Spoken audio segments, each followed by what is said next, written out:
programs for the learning of community, for society, for our students, faculty members. This is also part of that. Today, we are going to introduce you two distinguished guests who are come across the world and right here from the Hollywood, which is a big, not less than biggest thing for us, and we are going to learn more and more from them. As you know, that Hollywood in the central region of Los Angeles, it's a famous world. It's a symbol of iconic film industry and studios. It's the world's capital for entertaining and the dream destination for anyone who desperately seek fortune and fame. Today, we have two of these iconic guests with us. At my right side, Maria Raquel Bozzi. Maria, let me introduce them. Maria Raquel Bozzi is the Senior Director of Film Education and International Initiatives at Film Independent. In this capacity, she is responsible for conceptualizing, planning, and implementing Independent. In this capacity, she is responsible implementing all of Film Independent's education curriculum to serve the needs of filmmakers. Under her leadership, the Film Education Department produces over 150 events a year, bringing together over 250 guests, speakers representing the best professionals in the independent film community. My other guest is Alex Madigan. Alex most recently produced Veena Suits, The Lie of Blumhouse, as well as 1982, an Arabic language film. Before that, she produced It Happened in LA, written, starring, and directed by Michelle Morgan, which appeared at the Sundance Film Festival in the next section in 2017. So let's begin with our both of the guests. So thank you very much, ma'am. We would like to know about the Hollywood, as it is the iconic film industry for all of for the whole world, and now people are, after that, they are coming to the names for the Bollywood, Lollywood, and Chinawood. So kindly please tell us about the filmmaking. If we can get some of the few important points of the filmmaking. What is the business of the film? Kindly, please. Yeah, sure. I hate to disappoint you. Yes, we're coming from Hollywood. But there are other types of films being made in Hollywood that are not necessarily the big studio films you may see in the multiplex here in Islamabad. A lot of filmmaking happens outside of the studios in the United States. And the organization I am here representing, Film Independent, congregates a lot of those filmmakers that are making films outside of the studio system. And these are the films that are dealing with a lot of characters that are not perfect, that are talking a lot about struggles of people, everyday people, so to speak. This organization also has an international program called Global Media Makers that seeks to serve filmmakers from across the world.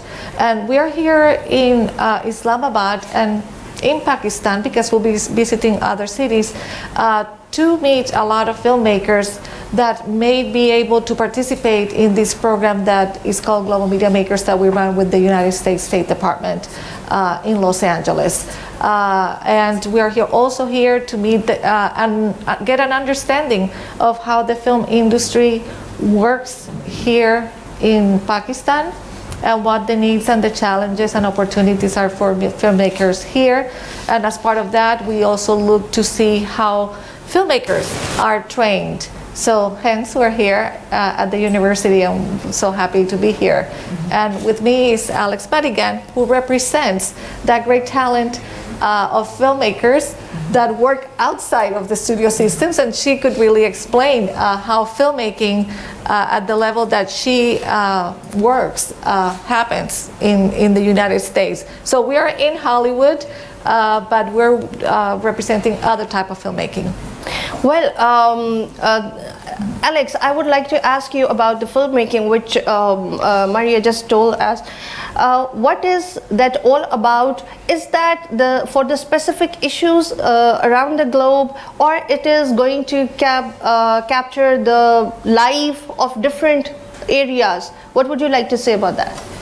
Of course. I think that as Maria said, most of the films that are made stateside are made under the guise of independent film.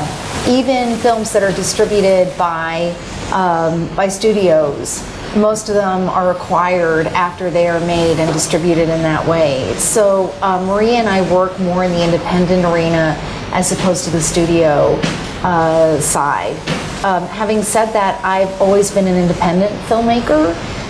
Even though the budgets that I've worked on movies have very much varied, I tend to like stories of people that are unexpected and not usually the stories that you would see as portrayed in Hollywood studio films.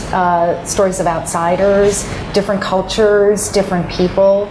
I have made films internationally too, and the movie that you talked about, 1982, was filmed in Lebanon, and it'll premiere in the Toronto Film Festival this year.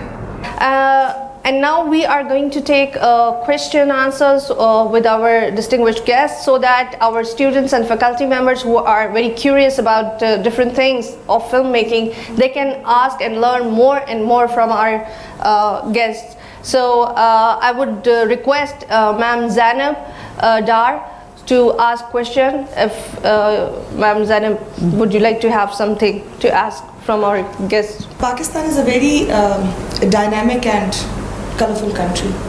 We are a mix of good things and relatively less good things. What do you propose that as a filmmaker, what should be reflected on a bigger screen vis-a-vis your visit to Pakistan? There are so many aspects that you see here. Some of the aspects are very positive, some of the aspects are not that positive. We as teachers or as the younger generation, because when I speak for my students also, we believe that we have shown enough melancholy on the wider screen, vis-a-vis the documentaries, vis-a-vis relatively less work has been done on the positive aspects of this country.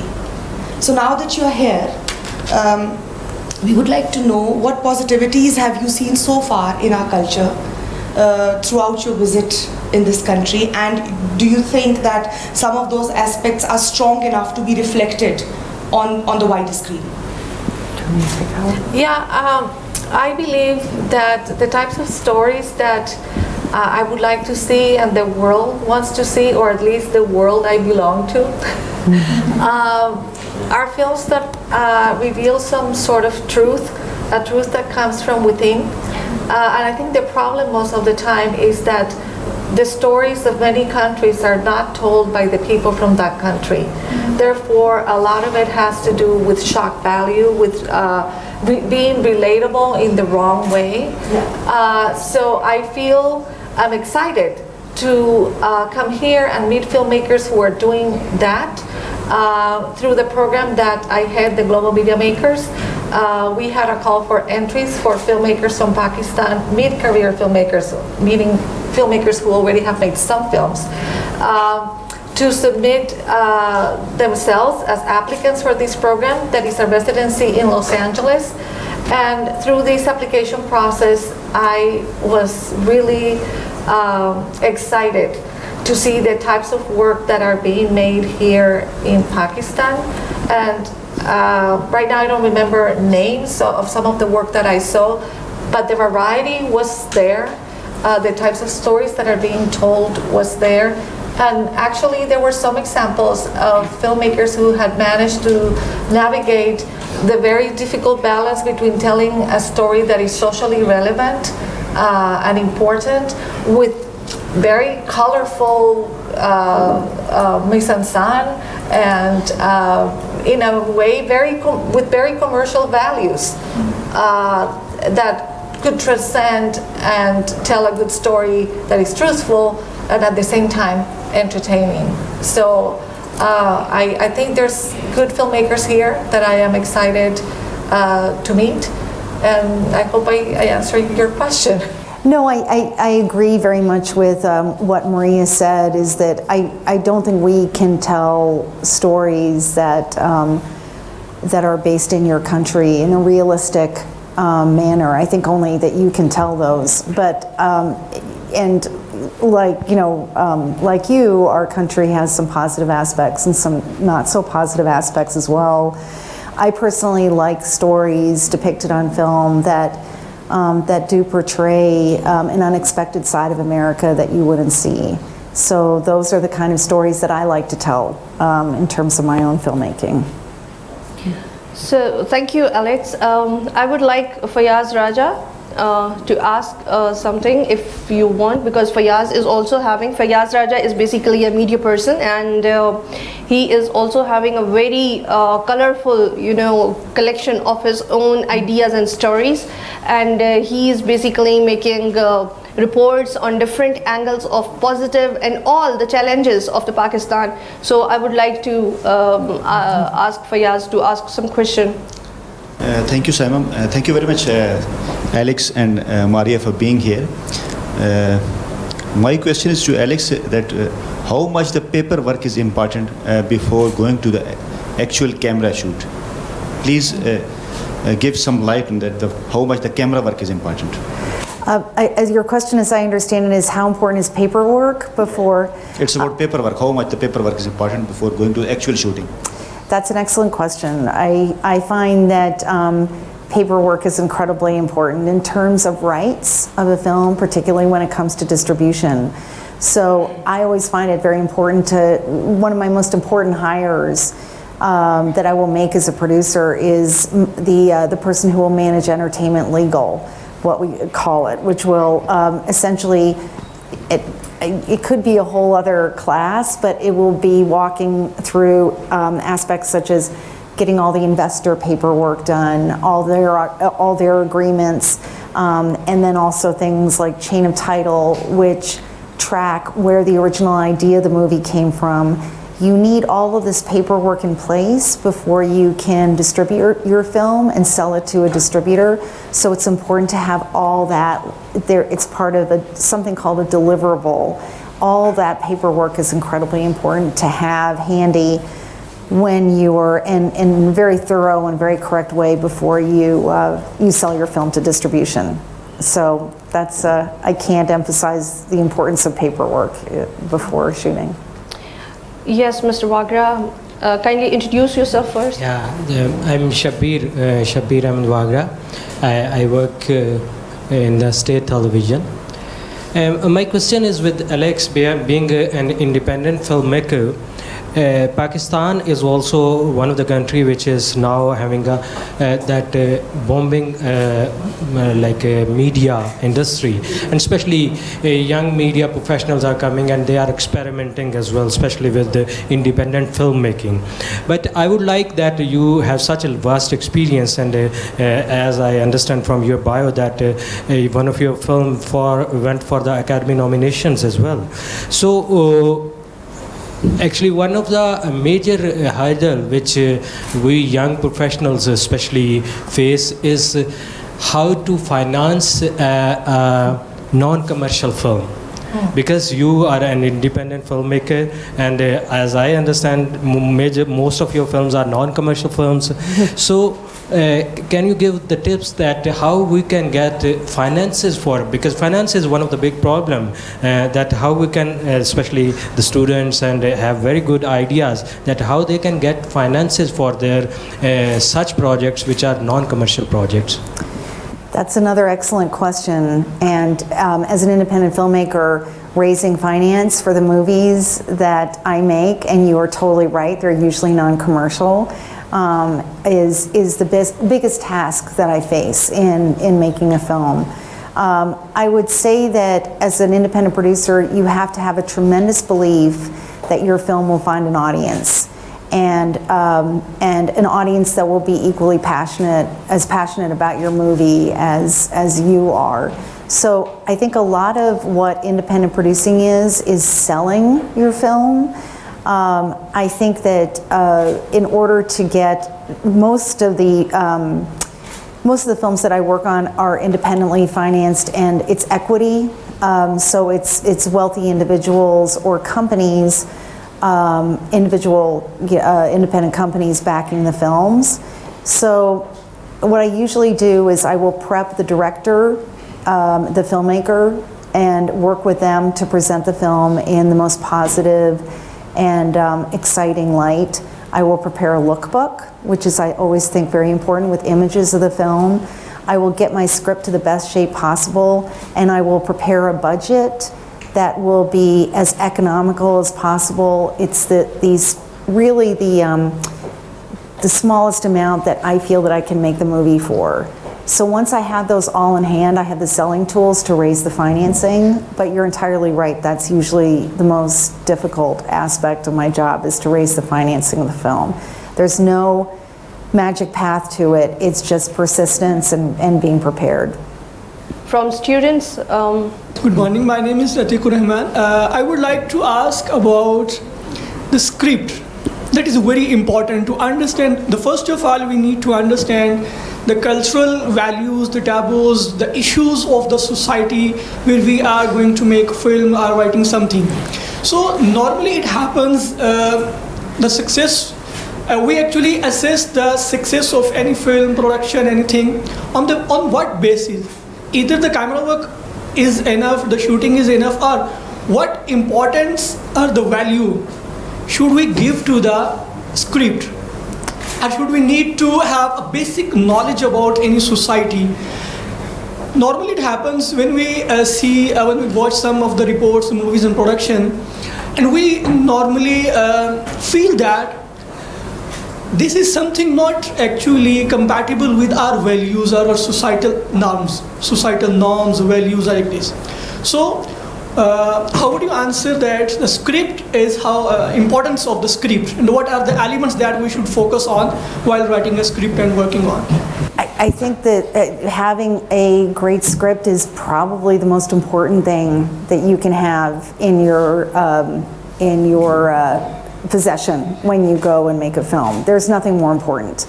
And someone once said something to me which I thought was very wise, which was, they had seen, I don't want to mess this up, they had seen bad movies made from good scripts, but never a good movie made from a bad script. So, and that I think really just sums it up, is that you do have to have the bare bones of a great story in order to make a really wonderful film. As far as your second question goes about the cultural relevancy of scripts, the only thing I can say is if you're making a film that's depicting a foreign culture or a situation that you're not familiar with, as a writer, I think, and a filmmaker, it's incredibly important to do as much research as you possibly can.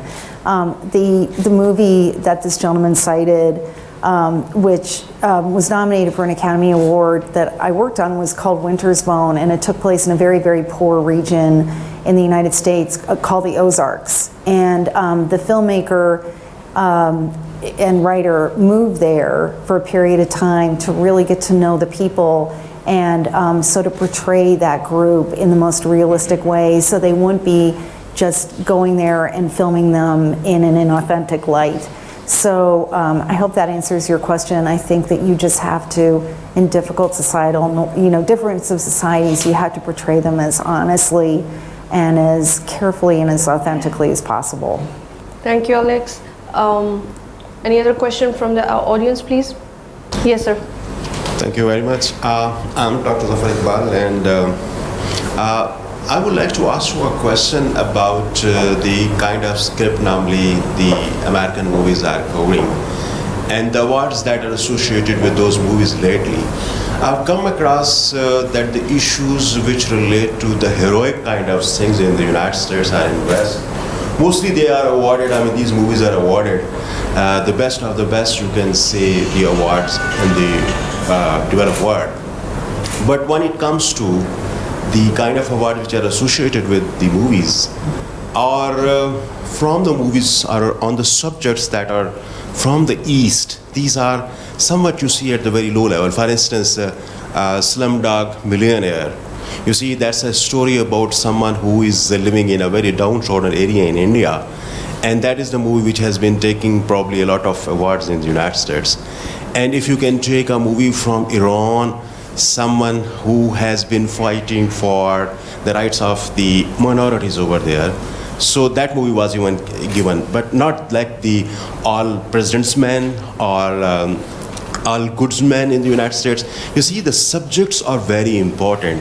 And all the good subjects, I mean subjects which relate to the American society are mostly heroic and epical kind of things are, you see, awarded with Oscars and things like that. But when it comes to the Eastern subjects, usually these are the subjects which are in fact depicting the, you see, bad picture of the societies. So do you feel that this kind of politics in the awards is going on in the United States or in a developed part of the world? I think more than politics, it talks about the people who are selecting those films. If you're talking about the Academy of Motion Pictures Arts and Sciences, that is a group of how many people? You're part of the Academy. How many people? It's around 8,000 now. I know, and 8,000 now, but it didn't used to be that way. And they have different committees. And there's one specific committee that selects foreign movies. And this is changing now, and that's what I would like to refer to it. It didn't used to be a very diverse or inclusive group of people. They were, you know, very, I would say, white and of male. A certain age and male. That is changing with the new guard. There's the CEO of the Academy started 6 years ago, and one of her ideas was we need to diversify this Academy if we want to really reflect the world and the society we're living in. And in the last 4 years, there has been very consistent efforts to change that by including not only more foreign filmmakers that are not so known to people there, but also by including people of color and women in the industry, so that even the American films that get selected are more reflective of that world we live in. So, you know, there are hits and misses, but 2 years ago, Moonlight, a film that is not your usual suspect, dealing with you know, a very poor community in Miami and with sexuality issues, won the Oscar. So it could change, and she's in the Academy, so she could talk even more about that. There is very much of a pressing need for diversity because for the reasons that you said. And I think that your question was also how the films, how certain countries are depicted, and those films are rewarded, and those images are somewhat stereotypical. I think that's what you're also getting at as well. And they depict an image of a country that is not in fact truthful or whole. And that's why there's, going back to the program that Maria started, there is such a pressing need to really create a vibrancy in the indigenous filmmaking of countries, so that stories can emerge that are truthful and are relevant and powerful, as opposed to an outsider coming in and making them. So. Here, from the students, if you like to ask something. How do you propose to the younger lot to market their ideas, because they're full of wonderful ideas? How do you recommend that they market their ideas vis-a-vis alternate cinema or films that are depicting the true picture of the society, the stories of the struggles of people here, how they've come so far and managed to achieve what they have achieved. Because the niche is there, but it's very small. It needs a lot of marketing and intensive awareness to capture the audience and to make people come and see their films. So any suggestions to them, how can they market their ideas and films? I think there's something to be said about authenticity, and I think the world wants to see more of that. And I think instead of chasing that idea that, okay, that I can market, or that's what the world wants to see, or that's what the investors want to finance, it's like, what story can I tell that only I can tell that story? What worlds do I know that people would love to know? And so I would like to go back to a filmmaker that has risen, telling those very authentic stories recently, which is Barry Jenkins in the United States. Sorry, who would want to fund a true story and who would want to see or bear the truth? So what I was trying to point out is like, it's not easy, but if you do it and in earnest, it sometimes does rise to the top and establish careers. Or Winter's Bone, she could talk about Winter's Bone. This was not, I mean, it could be a downer. Right. It was not like, I wasn't like, yay, when I saw her movie, Winter's Bone, but it showed me this world that I had no idea. So it rose to the top, and it created like a star out of the lead of that movie. So can you talk to that? No, sure. I think that there's, I think there's a great deal of truth what you're saying. And the one thing that I will say is there is, and I like to elaborate on what Maria brought up too, but there is, I think with the advent of streaming, it's very much the business model of streamers to create devoted audiences to specific stories. So they're not expecting a story, a movie to be like a Bird Box and get hundreds of millions of viewers. It's mainly that they want films that'll attract a small, devoted, but steady following too. So those are films that will always have a specific voice too. So these stories that are powerful to you, they will eventually find an audience. Having said that, I think that even if a story is a downer, and going back to what Maria said, it's a downer or lacks hope or whatever, you have to make it entertaining. Like, we're in the business of telling stories. So if you're going to sit there and say a story that is just incredibly brutal and depressing and has, it gets, respectfully, it gets a little boring after a while. So you have to tell the story in a compelling enough way to really hook people's interest in it. And the thing with Winter's Bone is, yes, it was the setting was pretty brutal. It took place in a very depressed community of the United States, which is been very struck by methamphetamine, and which is a very deadly drug in this particular region. But the thing is the story itself of a young woman trying to save her home, and told in kind of a thriller element, did make the movie appealing and exciting. So people saw the movie as a result of it. So I think it just boils down to how you're telling your story. That's the thing.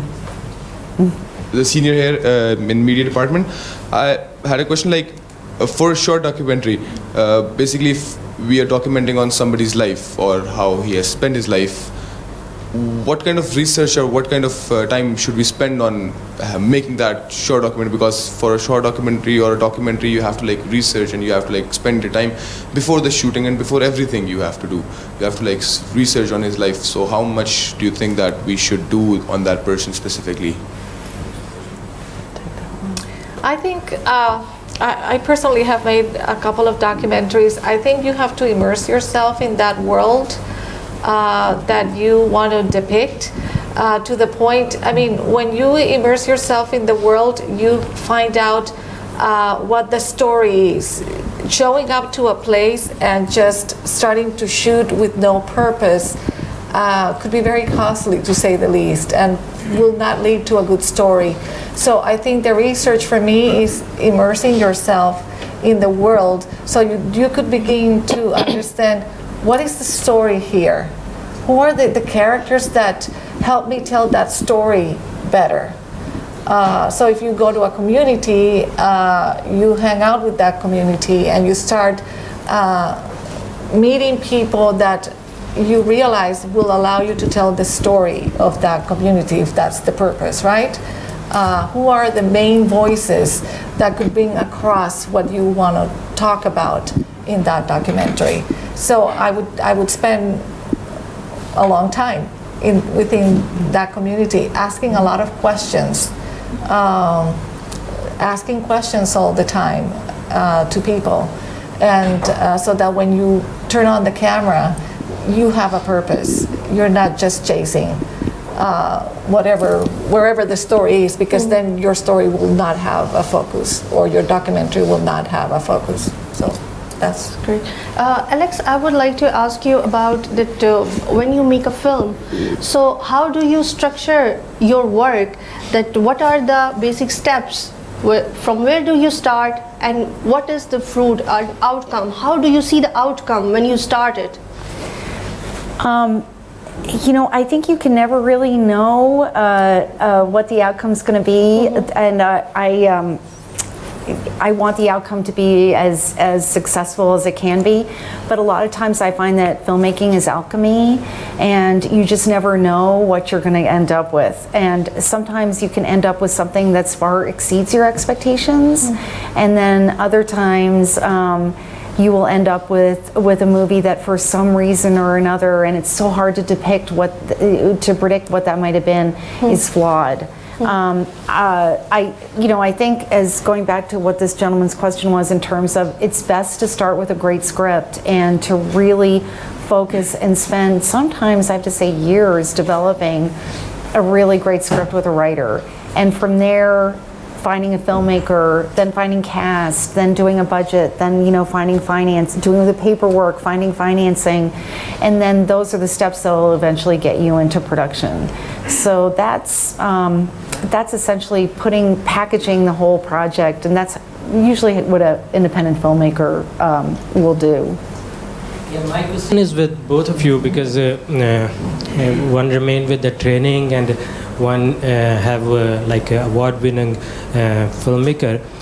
Because being an independent filmmaker, one of the big struggle is to make yourself recognized, especially before the audience. And one of very important aspect to be recognized is winning the awards. So especially in the Pakistan, young filmmakers are not aware of how to present your work for different award shows, and what are the parameters on which different people juries decide whether they make few very good movies, but they lack few parameters.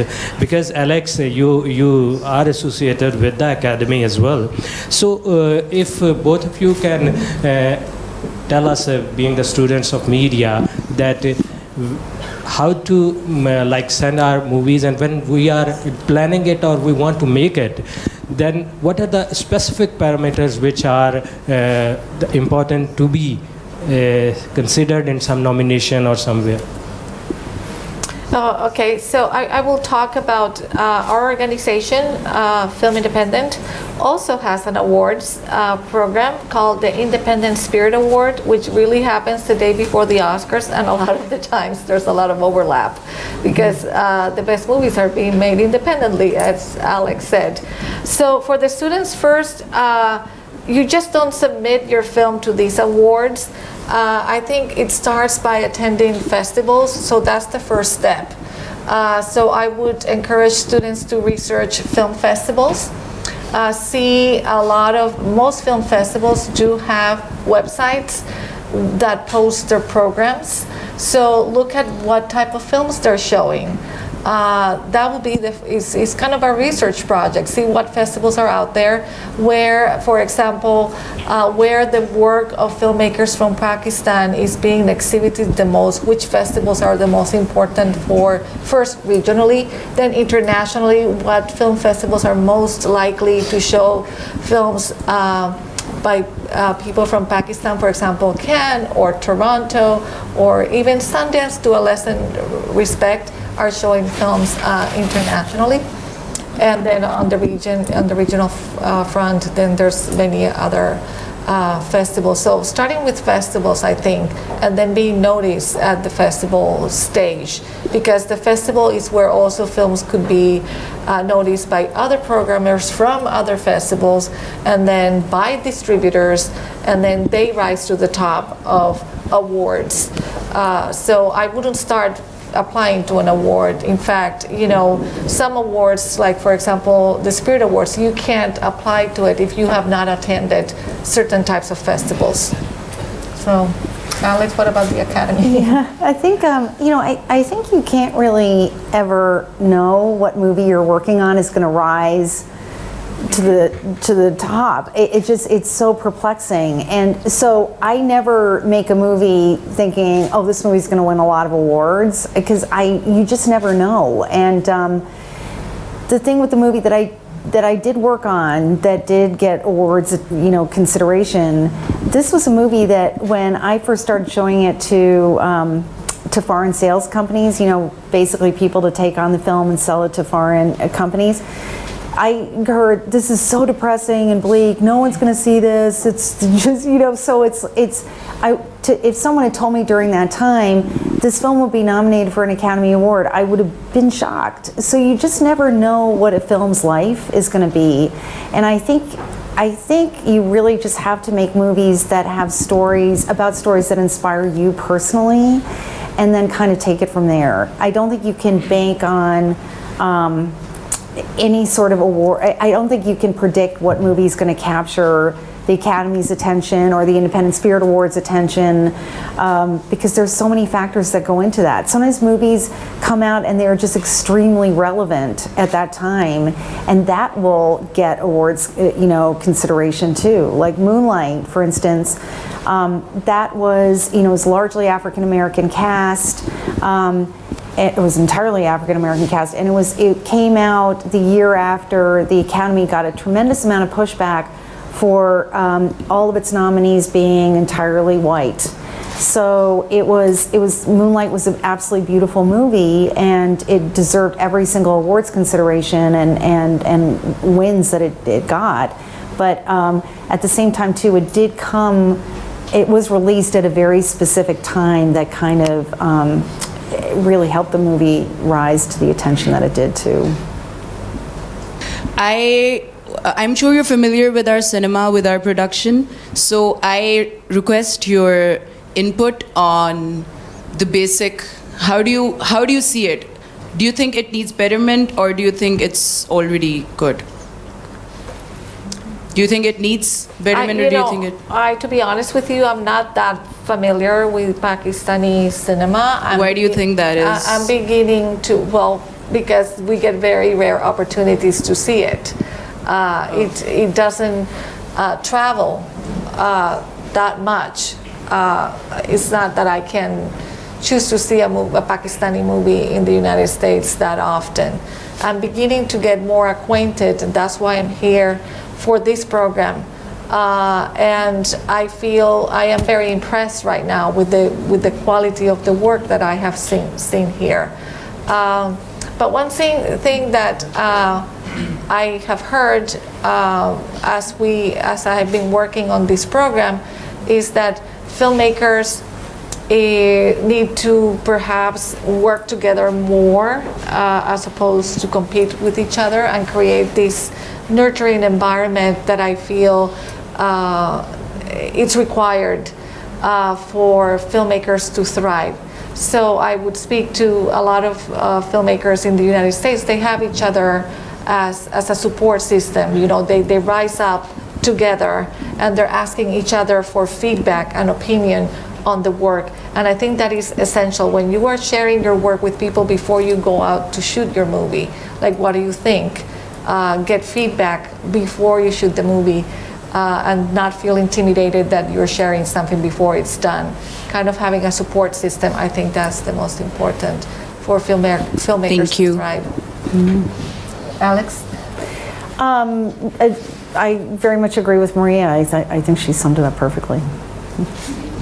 So, Alex and Maria, do you think that we should introduce some kind of different courses, or Pakistan and America, United States, they can have some kind of joint venture or collaboration work for the filmmaking and for the students to learn how to develop a film project, and how to take it to the different festivals, and what is your opinion about this? Yeah, Should we do this?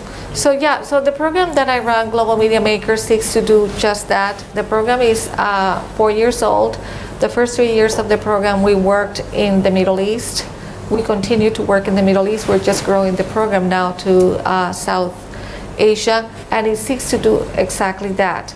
We're identifying filmmakers at the mid-level career and inviting them to a residency in Los Angeles for 6 weeks, where they get to work and hear from people like Alex. She just gave you a little sneak preview of what she teaches in Global Media Makers. And then we also seek to come back after we're going to host from 5 countries in South Asia. I believe we're going to have like 3 Pakistanis going. And when they return, we seek for them to help us identify organizations and institutions that are like-minded to Film Independent and Global Media Makers, where we could hold filmmaking workshops for the broader community. So I'm saying next year, we will return to Pakistan, and we will return with some sort of program and workshop. That's and great. we will be seeking out to organizations and education institutions to help us figure out what is the best partner to do this, what are the best filmmakers to invite to this, and what is the best subject matter to bring. And we do that in conjunction with the fellows who go and the organizations that get identified as potential partners. And we work with people like Tony in the embassy, who also help us navigate the different constituents and stakeholders here in Pakistan. That's a very good initiative. Basically, we are looking for such initiatives so that as Zainab Dar has mentioned, that we have a lot of people who are come across with different ideas, and they are having capability to work a lot, but we are not having the right dimension where to go, where to lead. Alex, would you like to tell us about this program, that how you are going to facilitate Pakistani students and the South Asian students to make the film? Thank you so much. I have participated in this program. I've been fortunate to participate in this program since its inception. Since its first year. I've been very lucky to work with Maria on this incredible initiative. I've had I've taught a workshop. My experience in it has varied. I taught a workshop, for instance, on Lebanon, which was very much kind of taking the start of a project, the development of it, working with writers, all the way to the distribution, marketing, finding film festivals for it. So it was a course that lasted for about 5 days and covered everything kind of in between in terms of the filmmaking. I also was very lucky to participate in the first Global Media Makers Summit, which was in Cairo last December. I went to Nepal under the sort of fact-finding mission that Maria creates as well. So those are the various, and also I've worked with the students. I mean the filmmakers. I really correct that, they're not students. They're the filmmakers also in Los Angeles as well when they are there in their fellowship, and we've exchanged ideas, and I've stayed in touch with many of them throughout the years too, which has been truly a great pleasure as well. The courses that she teaches have been instrumental to the program, because we identified in the Middle East, in the case of the Middle East, and I'm beginning to get the sense of this happening here too. The lack of creative producers is a big problem. Yeah. Because they are the ones who will help sustain an ecosystem for filmmaking and for directors. So having someone like Alex show her practice and share her practice with filmmakers and help them learn about creative producing has been really great. Please. Hello, I am Amna, I'm faculty member here. I want to ask, why do you think there are few women in filmmaking? Good question. What did you say? Sorry. Why do you think there's few women in filmmaking? Oh, wow, that's a great question. You know, I'm part of another initiative that focuses very specifically on that issue, and the numbers are incredibly depressing and daunting as to how few women work in the business, particularly on the studio side. I think it was like 2% of all films that were released in the United States were directed by a woman on the studio side of it too. There's so many reasons why. Directing was usually an old boys network. It was men hiring men. And it's and I think the business has suffered just from that. Sorry to the gentleman in this room, but I think that the business has. Men, okay? I think the business has suffered from just having that one specific perspective, where I think women are making huge leaps and bounds right now is in the television arena.